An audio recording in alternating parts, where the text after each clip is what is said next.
This. Wow, this is unbelievable. Oh my God. Yeah. And this is the thing, that this was considered to be the new part of the school, because they said they built this in like 1948 or something like Yeah, that. this was an add-on. This was an add-on, and the gym, I'm very emotional. Oh, we're about to go to the gym. We're about to go to the gym.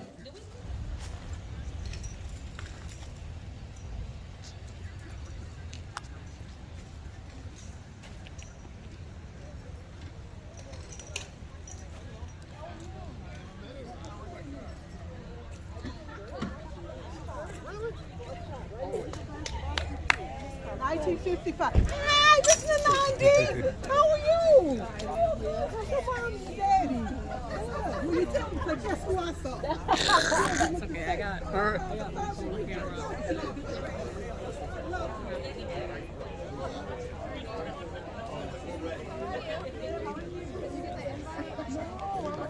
They didn't see? Okay, I thought you took them out yesterday.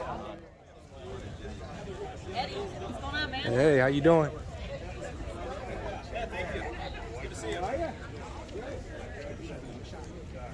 Okay. Well, everybody happy today? All right, how's everybody doing? Good. Thank you all so much. We got a packed house in the rain. This must be something important. All right, we appreciate y'all. So for those who don't know me, I'm Rod Hardiman. I am the CEO and founder of Urge.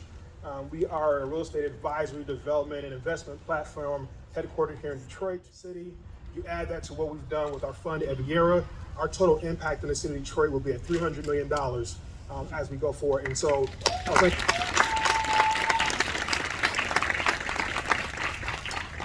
but the math is cool, but that's not what's really important. Those who know me know this is actually a very personal story.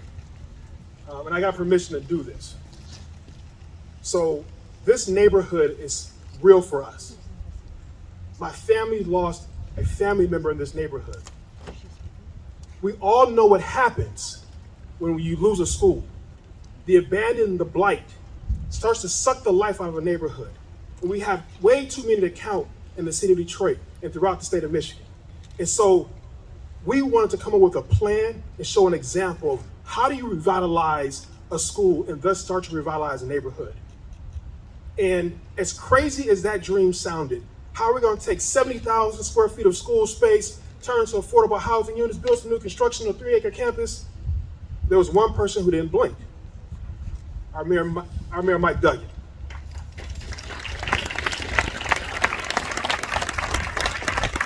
Mayor Duggan actually was like, Rod's usually pretty crazy, but he pulls it off. Let's go for it. And we started the journey with all of our partners, whether it be our partners from the state of Michigan. Thank you, LG, for being here. Our partners at MISTA, Sanair, all of our architectural partners that were supported in this journey. But this is a process. This is a example of what happens when you believe and what happens when you will not take no for an answer. What happens when you believe the communities of our neighborhoods are worth, are valuable. And every day in our development projects, we attempt to show and demonstrate the value of our Detroit's neighborhoods. We don't just build buildings. We don't just make monetary investments. We invest culture. All of our projects are infused with art. We will have outdoor sculpture gardens here. We will have art infused throughout the building. This will be a living art gallery. Why? Because everyone deserves to see their culture, to be seen and be honored in everything they do, in every day they live. And that is a mission that we stand by. And so with that, we welcome you to the groundbreaking for the Higginbotham Art Residences. All right?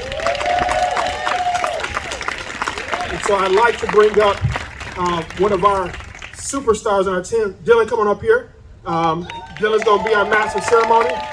Not only is Dylan employee number 2, but Dylan has been the lead and architect for this project and given up many sleepless nights.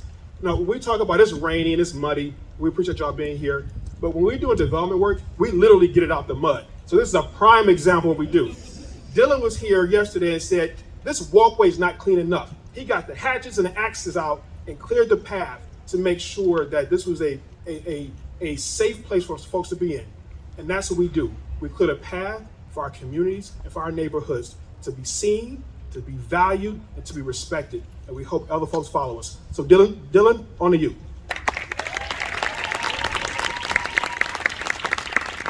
Thank you, Rod. And thank you, everyone, for coming out today. Welcome back to Higginbotham School. URGE is going to take this historic building and turn it into affordable housing for the community. It's no longer going to be a source of blight. It'll be a source of pride for this neighborhood. We're going to turn the school into 40 affordable housing units. We're going to build 2 brand new buildings on this 3-acre lot. We're going to recreate the Higginbotham campus, and as Rod mentioned, we're going to infuse it with art. This is a wonderful day, despite the weather. And thank you, Rod, for the shout out to my landscaping abilities. I am just so grateful to have everyone here today, and I can't wait to continue on this journey through construction, and we're going to make an amazing project for the residents here in this community. Next, I'd like to welcome up to the stage Mayor Mike Duggan, champion in affordable housing and a great partner with the City of Detroit. The City of Detroit contributed an $8.4 million ARPA loan to this project. Without support from the city, this project doesn't happen. Mayor Mike Duggan.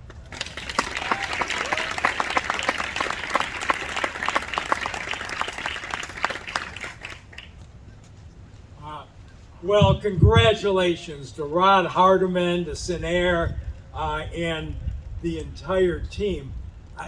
I just think back when I was campaigning in 2013, I walked this site with the neighbors. Who was living here 11, 12 years ago? Anybody here? Hey, remember what it was like here? The neighborhood had an awful lot of abandoned houses. It was deteriorating.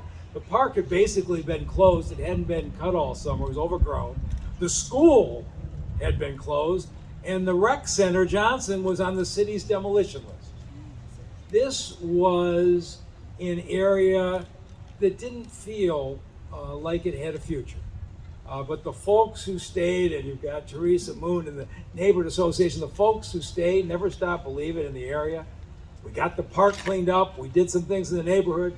We got a partnership with UAD, and the rec center got rebuilt and got saved, and we took it off the demolition list. And at the time there was discussion, Higginbotham can't be saved, got to be knocked down.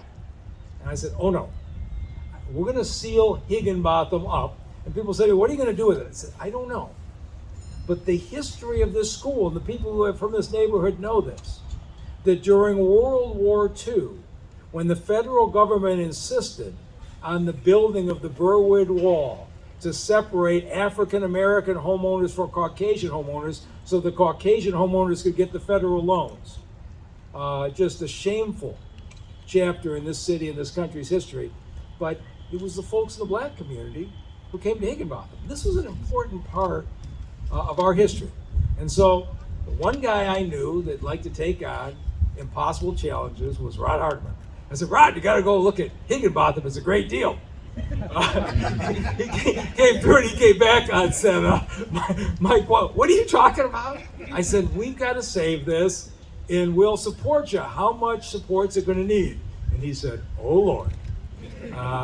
But we had great support from Governor Whitmer and Amy Hovey, our best friend, over at Mishna, to figure out how we could build affordable housing. And you know what's happening in the city. People are moving back. Rents are going up. People are in danger of being priced out.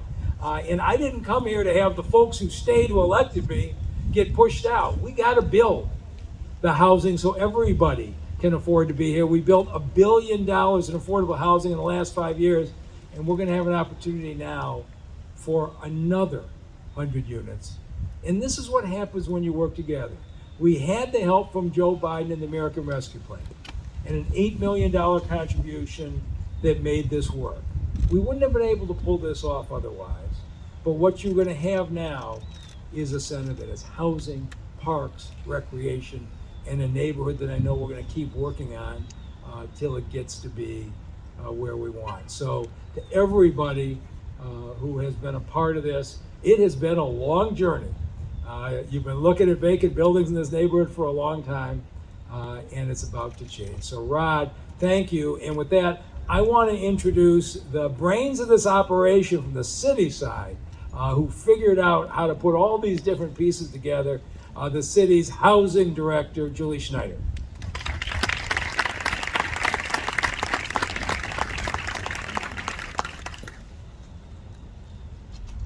Good afternoon. So I love every day where we get to celebrate the start of affordable housing. So despite the weather, I am thrilled, absolutely thrilled to be here and be with you today. So as the director of the Housing and Revitalization Department, we have a staff of about 270 people, and our job every day is to ensure that Detroiters, our neighborhoods, our housing have access to safe, quality, affordable housing. And we do that every single day. And so it's always special when we get to be a part of these occasions and celebrate with our neighborhoods. So this school we are here at today is set to have 100 new mixed income apartment units, mixed income affordable apartment buildings. So a school that once was a place where Detroit children of all ages and all incomes were educated will now be a place where households of all incomes will live in affordable housing. The need for affordable housing is great in Detroit. It's also great around the country. And in order to continue to answer the call for more affordable housing, we must continue to invest in development, developers, and Detroiters who are doing development in Detroit. And that's one of the reasons that today is special, not just because we're here, but special for me, because I've stood with Rod on a number of occasions this year where we were at developments where Rod and his work with the EBIARA Fund, which provides funding assistance for Black and brown developers. We've gone to be there and celebrate those developments, but we haven't been at one where Rod himself was being able to celebrate one of his developments and Urge's developments. And so we're 11 months into the year, and this project has been really one that you had to be a believer to make happen. And so especially makes me have a lot of pleasure in being here today to celebrate this with you. In my 10 years, nearly 10 years with HRD, there's only been a handful of adaptive reuses of schools. Every school may not have that future as housing. It may not be located in the right location. It may not be structurally sound. It may not be the right size. So they're difficult to do, and it takes a believer to do it. And so, Rod, you read my mind today, as that's what it takes. And so today I want to salute the believers and doers that have made today happen. Leading off with Rod Hardiman and Urge Development, who have kind of divided the odds on how quickly they've been able to get this project going from that conversation with the mayor just a couple of years, probably like 18 months ago or so, maybe a little less. I want to salute the neighborhood and the residents who believed in this project and believed it could have a new future and a new life. And so today we're here to celebrate that with you. I want to thank the funders who have been with us and believed in this project. MISHDA, the state of Michigan, really appreciate your support in being with us to get this done today. And I want to thank those in the city of Detroit that helped make this happen: Larry Katrinar, James Smith, DeMarco Ansari, Michelle Lee, Mike Neal, John Trung, Stephanie Samosky, and Brian Coe. And of course, I want to thank, if we're talking about believers, is Councilmember Callaway? There you are. We're talking about believers and believers in District 2. There's two bigger than Councilmember Angela Whitfield Callaway. Councilmember Callaway made getting this project done a priority, and I'm happy to be able to introduce the biggest advocate for District 2, Councilmember Angela Callaway.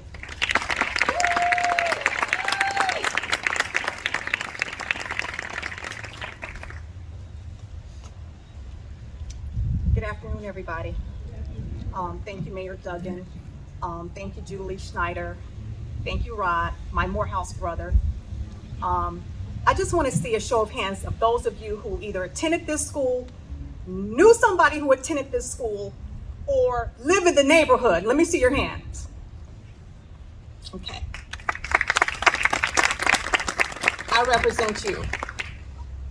I'm so proud to be here today. I really am. And it's been a pleasure and an honor for me to work with my Morehouse brother, Rod, on this project. I did my part, and that part could not have been done without discussions with our amazing mayor, Mayor Duggan. It would not have happened.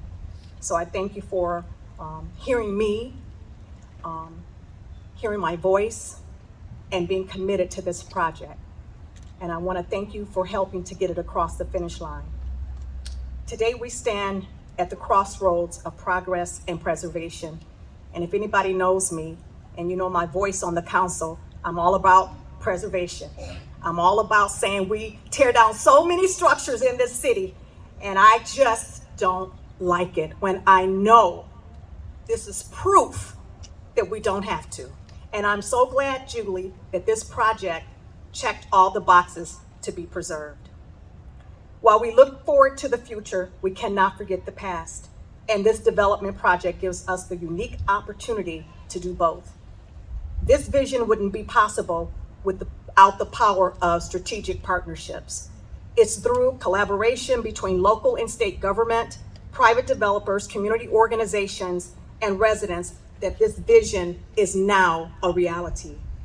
Thank you to all who have made this project possible, and to all of you who continue to support the revitalization of our grand city. We call her Detroit. And now it is my pleasure to introduce someone who honestly needs no introduction, my friend, one of my major supporters. Whether you're in the community to visit with family and friends, attend the annual 8-Mile reunion, or visit the historic Burwood Wall.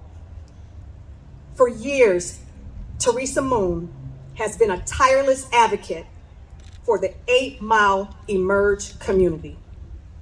She grew up here, she attended Higginbotham, she lives in her childhood home, she played at the park across the street as a little girl, and she currently serves as the president of the 8-Mile Burwood Emerge Neighborhood Association. It is evident that she has a strong and deep commitment to this community and to this school. So without further ado, Teresa Moon, let's give her a round of applause.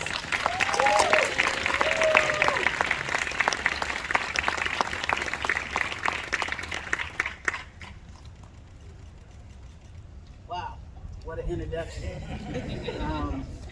Yeah, I'm Teresa Moon. I've lived in this community for 66 years. Still live on Grigg Street. And I did attend Higginbotham Elementary School, 1st grade through the 8th grade. My 1st grade teachers were Mrs. Sales and Mrs. Lieberman. The 8th grade teachers were Mrs. Merlin and Miss Hoagland. But in between there, I had a teacher named Mrs. Wells who taught me music. I had a teacher named Mr. Sears who taught me science. I had a gym teacher named Mr. Johnson who showed us how to be active. I learned a lot here. This is where I developed into the person that I am today. One thing that I really want to get across is this neighborhood is very historical. We have the Burwood Wall, we have Johnson Center, Joe Louis Playfield, Higginbotham Elementary School, the Urban League, and so many churches around here that are historical landmarks. And the advocacy for that through our former council person, Roy McAllister, helped all of this to happen. The advocacy that Angela Calloway gives this community, the things that she's done for us, we could never thank her enough. And bringing it forward, Mr. Rod Hardiman, who came into our community, brought himself in honestly and talked to us honestly about what he was going to do with this school, and listened to us and felt our passion and our love and how we feel about this community, and took that into his development of Higginbotham Elementary School. My brother, I feel your vibe.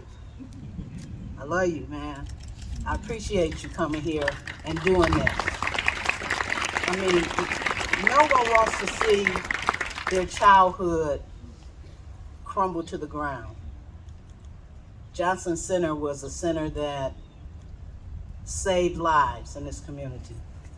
This elementary school, Higginbotham, did the same thing. And I'm just overjoyed that this guy is here doing what he's doing. Appreciate you. I've been given the honor of introducing our Lieutenant Governor. I have to read it. Lieutenant Governor Garland Gilchrist has dedicated his career to solving problems. An engineer by training, he uses thoughtful, fact-based practices to solve real problems, make government work better for Michigan families, and build a more just, equitable, and prosperous and connected Michigan where everybody can thrive. I mean, he's the first Black lieutenant governor. What else can you say?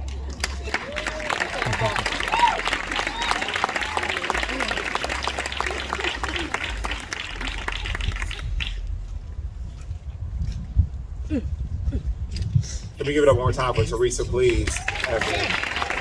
She is an anchor not just of this community or not just of the city, but is an embodiment of what makes Michigan the most amazing place in the world. People who are able to see, understand how people feel, but more importantly, how to motivate them to be able to make their community stronger and a better reflection of who they are. It takes a team builder to do that.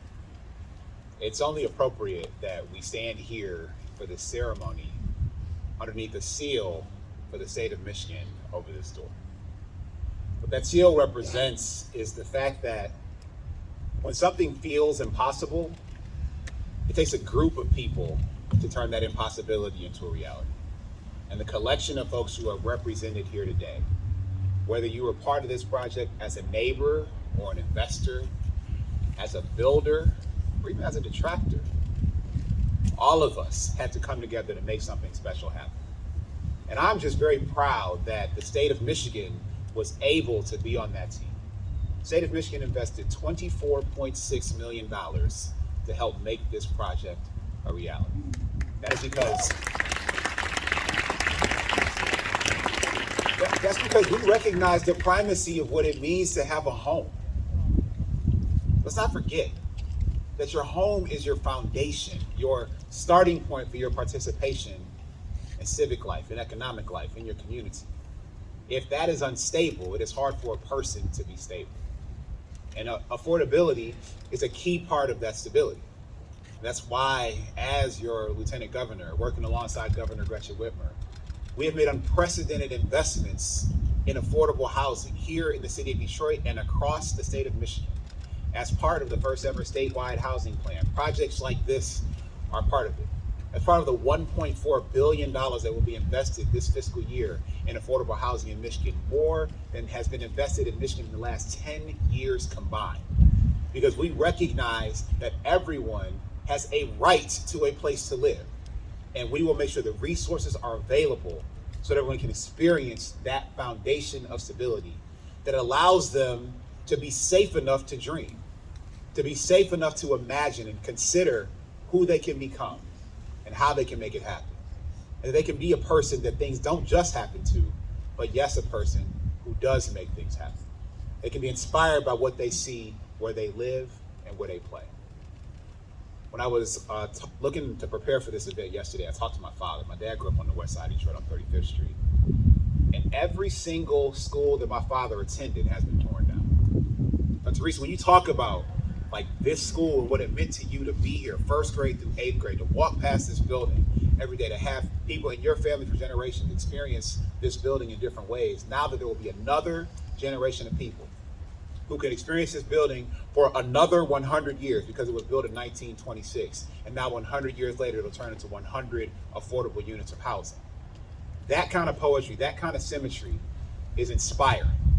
And frankly, it shows that here in the city of Detroit and here in the state of Michigan, when we work together, we can do any and everything to position people for success. That access to a dream of health and wealth is available to every one of us, regardless of where you live today, how much money you got today, how much money anybody related to you ever had, that you can build and have something beautiful, that you can be inspired by art. And Rod, I want to thank you so much for infusing culture into all that you do, because poverty does not mean you don't have culture. In fact, it means you hold more tightly to it, because you define it, you create it in a way that's hungrier than anyone ever has seen. So I want to thank this entire team. I want to thank my partners at Senair for helping to finance this project. This is the second Senair project that I've visited just in the last 4 weeks. because they are so committed to affordable housing across the state of Michigan. We all have a role to play in this success, and we all have a role to play to inspire someone else to participate in what's possible in our community when we come together. So thank you everyone for the work that you've done to contribute to this groundbreaking and to the success of this project. And I just want to say God bless you. I want to see what else we can do together, and know the state of Michigan will be right there with you. Thank you so much, everyone.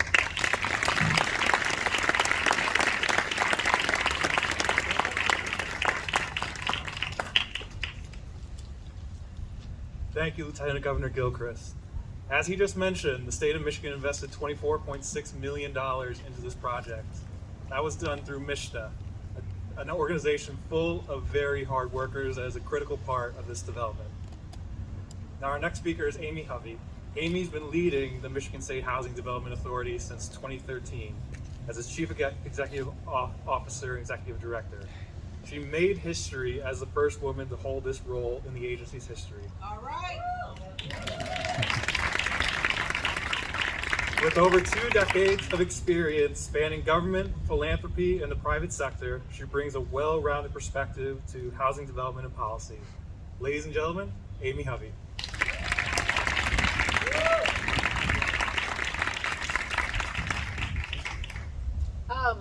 Gosh, it's hard to follow all these great speakers, especially the Lieutenant Governor.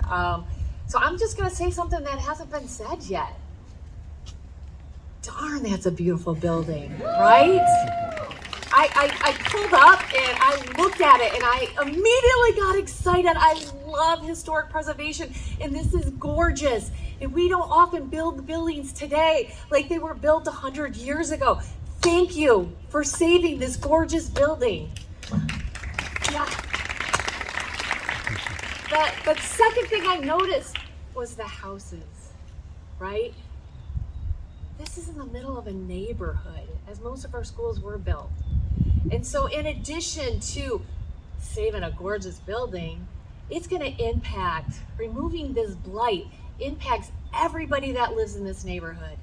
Not just their sense of well-being and safety, but also, let's be honest, their property values. When you eliminate blight like this, everyone's property values go up. It builds wealth for the neighbors.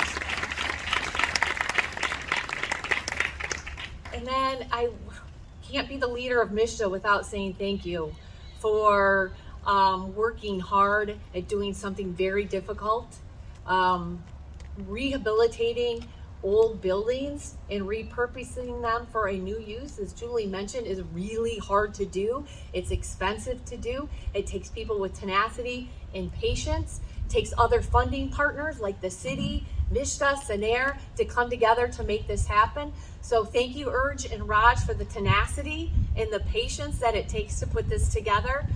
Creating 100 new housing units that are affordable to the people in Detroit is so important. We are still suffering from a housing shortage in our state. We're about 140,000 units short. Every unit matters. So thank you so much for what you're doing. Thank you for including MISHDA. We're happy to partner with you on your big projects and your small projects. Keep coming to us. We're at the table. MISHDA meets people where they are. We try to be innovative. We try to be creative. We try not to say no, but find a way to say yes. And I think we're making a difference in Detroit and across the state. So thank you for allowing us to partner.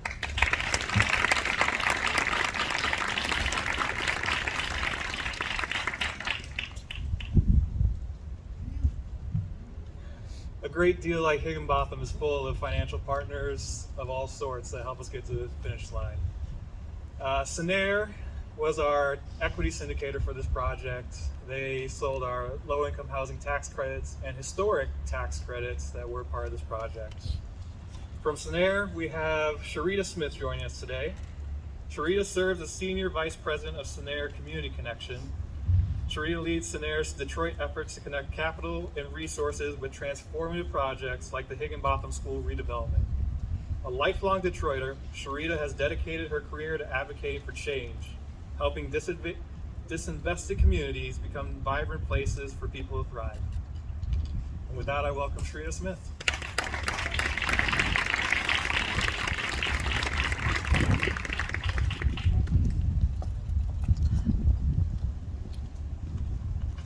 afternoon, and thank you, Dylan. I know it's cold and it's wet, so I will not be before you long. I just want to, on behalf of our CEO, Mark McDaniel, and our entire Scenair team, let you know that we are so honored to be here to celebrate this catalytic investment in this beautiful neighborhood in the city of Detroit. At Scenair, we believe in the power of people and places to transform lives. As a nonprofit community development financial institution, we are committed to fostering vibrant communities where everyone has the opportunity to thrive. Over our 31-year history, we have proudly invested more than $1 billion in Detroit, a city that is both significant to our history and a continued priority well into our future. Some of our very first affordable housing developments happened right here, and we remain committed to the people and neighborhoods of Detroit.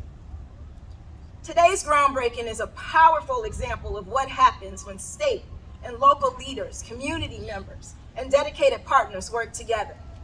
And when Native sons and daughters like Rob make the commitment with community support to reparative development, reclaiming disinvested lands, restoring their beauty, reimagining their worth, and providing families a quality, affordable home that can serve as a foundation to their aspirations of economic mobility. The William Higginbotham School has a rich history, serving the city in many ways since its construction back in 1926. From educating generations of Detroiters to housing veterans after World War II and acting as a community hub, this building is a symbol of resilience and opportunity. Today, we take the next step in honoring that legacy, transforming Higginbotham into 100 units of affordable housing, ensuring its impact continues into future generations. As a Detroiter, I am encouraged and inspired that I get to witness and participate in just how impactful it is when preserving our history intersects with addressing the needs of our neighbors. This project is a model for revitalizing neighborhoods while safeguarding the stories and significance of our shared history. To Rod and the Urge team and all the partners who did the hard work of getting us to today, we commend your vision, your dedication, and courage to believe and invest in the promise of Detroit neighborhoods. We celebrate with you today and look forward to coming back again for this finished work. Thank you and God bless you.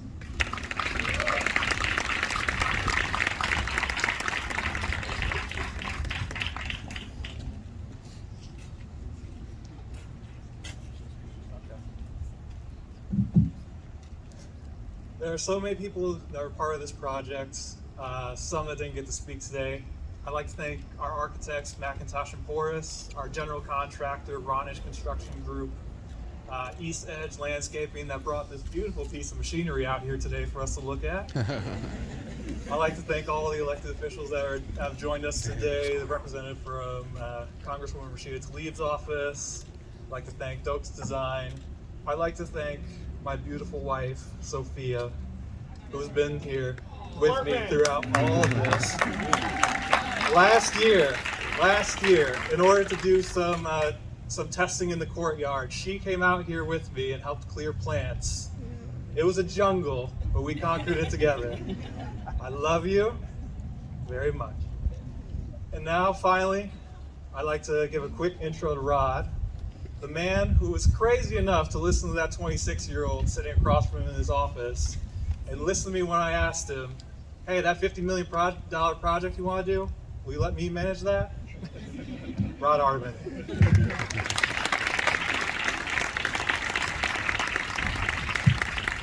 So Dylan's trying to get me in trouble, so where's my wife and my entire family? Love y'all. Woo! Man. I see y'all. Hey, fam. But no, we appreciate everybody supporting us. Everybody here is pretty much family for us. Whether it's folks that we grew up with, it's actually family members. We appreciate all the support in the ecosystem that we've helped create here. We talk about at Urge, creative place keeping. Those words are important. We honor the historical legacy of the communities which we invest in. Creative. We love our creative partners. We have a slew of local Detroit artists here who will be represented. Their works will be represented in this building. So they came to our groundbreaking today to be a part of this journey from the very beginning. And we talk about keeping. But usually we say keeping, that just means we're gonna build something cool and new and make people feel good about it. But we're gonna do something a little different today. Amy, you made a great point. What happens when you drop $36 million in a neighborhood? Home value should go up. But that assumes something. That assumes the homes are in a good enough condition that the values will rise. So I'm gonna say it again. That assumes the homes are good enough condition for the values to rise. So today, URGE is gonna make a commitment and a promise. URGE is taking our own capital and we're gonna invest for free the revitalization of our neighbors' homes. We're gonna do facade exterior improvements to support our community. So we're gonna take our own money and do it. And I challenge and I welcome and I invite all of our partners and our stakeholders to join us on this journey, right? Every dollar we invest, we know we'll get a 2.3 times return on the investment for the homeowner. So that's not let someone come and buy these homes for the cheap. Let's invest in them, let's beautify them so they get to rise and benefit from the economic prosperity that we all want to enjoy. So URGE is committed to this. We will revitalize homes. We have partners at the table who are just moments away from signing up.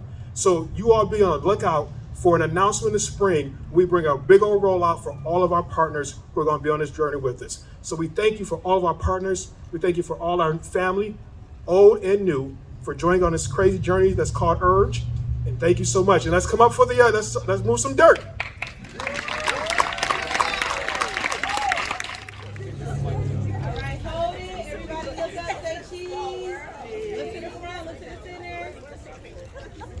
Oh yeah. Photographers, do we got it? Yep. All right, count to 3. 1, 2, dig. Dig. And flip. This way, left. Woo!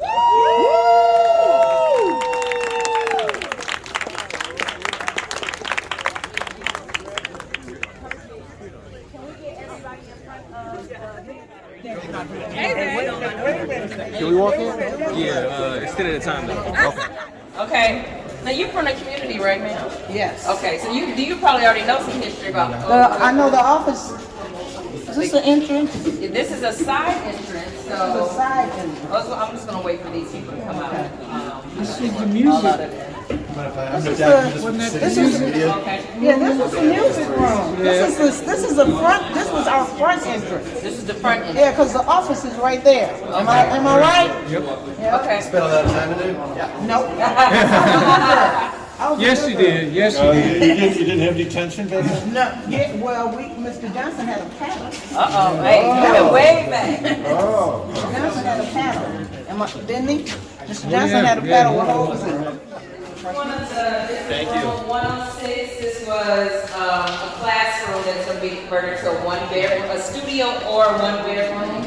What they are going to do is keep, this is a rendering of course here, but they are keeping the chalkboard and the millwork here because this is a historic building. The square footage of this space is probably around 600, 700 square feet, something like that. Sure, please. We would love all your input. This is Miss Wells' music room. Wow. That's what this is. Yeah. This is Mrs. Wells' music room. And so as you guys recall from the groundbreaking we were speaking earlier, this building is almost 100 years old. So it was built in 1926 and we're hoping that that reconstruction will be done in 2026, in the summer of 2026. So it'll be 100 years old. Play music, give us candy. So you guys actually grew up in this neighborhood? Yeah. Okay. Yeah, we still live here. That's wonderful. Yeah. That's wonderful. But now, she came into so I kind of grew up in the neighborhood too. So my dad was the Little League football coach for the Cobras, Detroit Cobras. So we practiced on this field.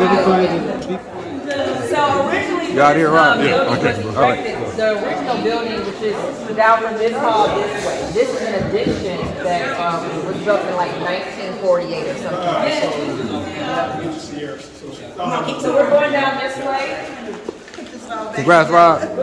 My baby. Appreciate you, baby. Congrats, man. Congratulations. Room 100. Oh, absolutely.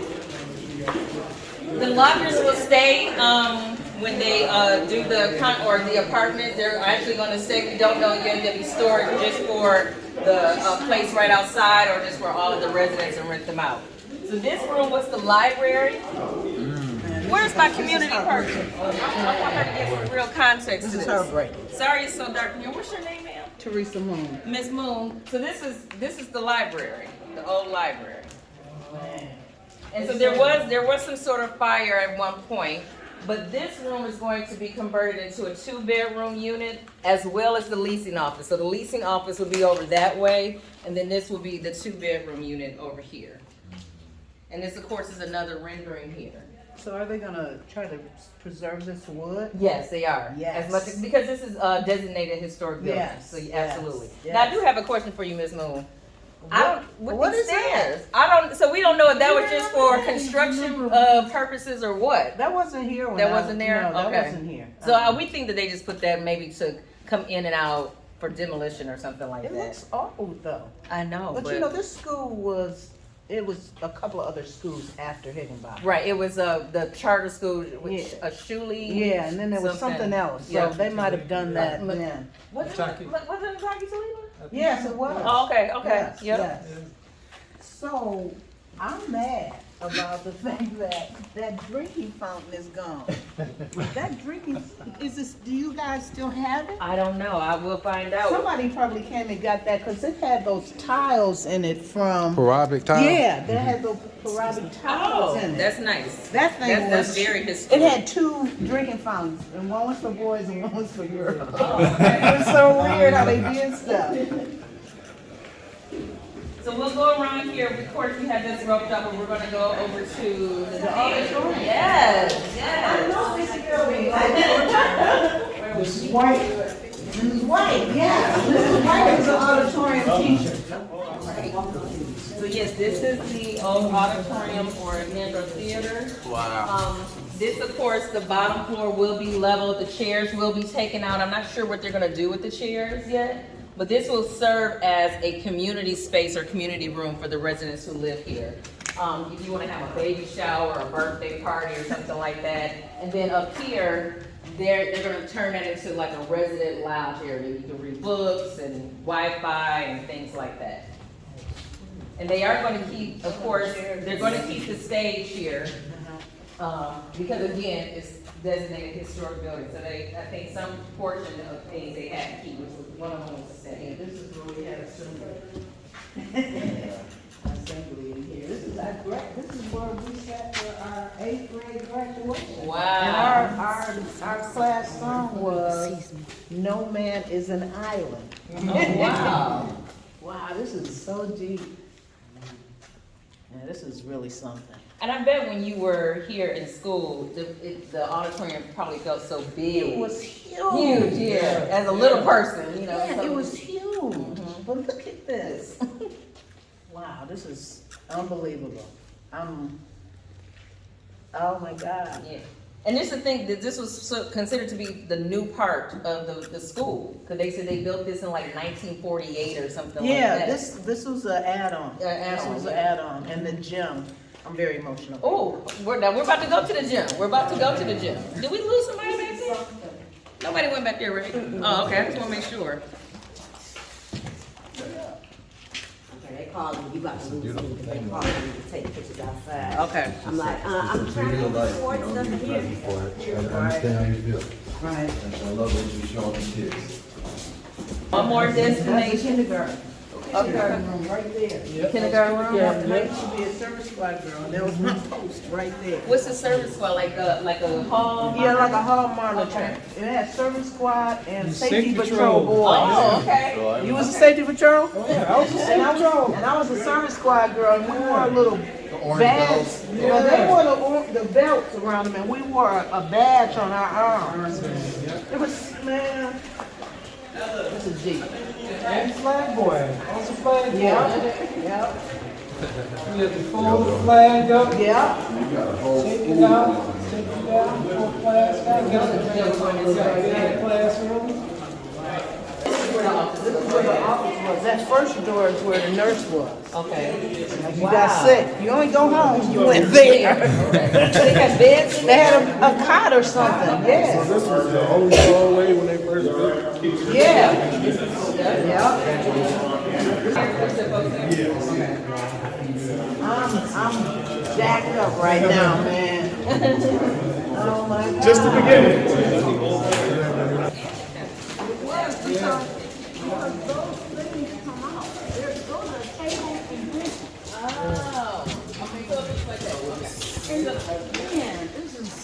Oh yeah, that was pull-out table. So this is the old gymnasium. So this room is going to be broken up in thirds. So 2/3 of it would be 2 loft-style apartments like this, and then the other side of it is going to be a gym, like a workout facility for the residents. Keep the floor.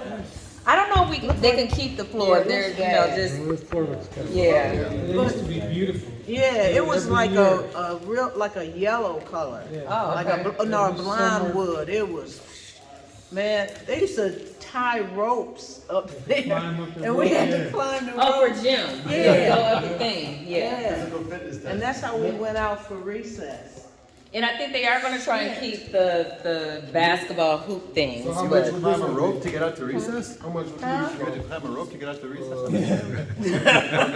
I don't know how much they'll cost, but the square footage is probably a little over 1,000 square feet. But you had the little loft aspect, which is, you don't get a lot of that in Detroit sometimes. Yeah, that's cool. So there'll be 2 units like that. And that'll be the gym area. That's cool. Yep. But this is. And I do believe they are going to keep something like this. You see the some of that tile over there. Right. Yep. Try to keep as many of the historical aspects of it as possible. And it seemed like something else went on in here, like, I just remember laying down in here.